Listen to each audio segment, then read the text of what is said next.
কাতারে দোহা এবং তুরস্ক ইস্তানবুলের পরে এবার সৌদি আরবে রিয়াধেও সংঘর্ষ বিরতি নিয়ে ঐক্যমতে আসতে ব্যর্থ হল পাকিস্তান এবং আফগানিস্তান।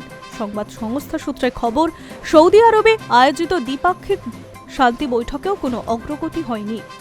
গত অক্টোবরের আফগানিস্তানের মাটিতে পাক বিমান হানা এবং সীমানা সংঘর্ষের পরে উত্তেজনা প্রশমন ও সংঘর্ষ বিরতি কার্যকর করার লক্ষ্যে পশ্চিম এশিয়ার কয়েক দফা আলোচনা করেছে শাহবাজ শরীফের সরকার এবং আফগান তালিবান শাসকেরা।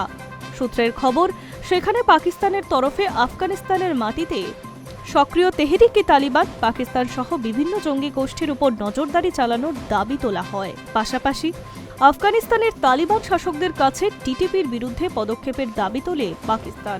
জবাবে পাক ফৌজের বিরুদ্ধে আফগানিস্তানের সীমান্ত লঙ্ঘন ও বিমান হামলার অভিযোগ তোলেন তালিবান প্রতিনিধিরা। সেই সঙ্গে জানান, টিটিপির ওপর তাদের কোনো নিয়ন্ত্রণ নেই। ঘটনাচক্রে আফগান সরকারের বিদেশমন্ত্রী আমির খান মুত্তাকির ভারত সফর শুরুর দিন অর্থাৎ গত ৯ অক্টোবরে পাক বিমান হামলা হয়েছিল কাবুলে। কাতার এবং তুরস্কের মধ্যস্থতায় প্রথম দফায় দোহায় আলোচনা বসেছিল পাক আফগান প্রতিরক্ষা মন্ত্রী ও কয়েকজন শীর্ষ প্রশাসনিক কর্তার। সেই সময়ে প্রাথমিকভাবে সংঘর্ষ বিরতিতে রাজি হয়েছিল দুই দেশ। আমেরিকার প্রেসিডেন্ট ডোনাল্ড ট্রাম্প থেকে শুরু করে বিশ্বের তাবড় রাষ্ট্রনেতারা সেই সিদ্ধান্তকে স্বাগতও জানিয়েছিলেন।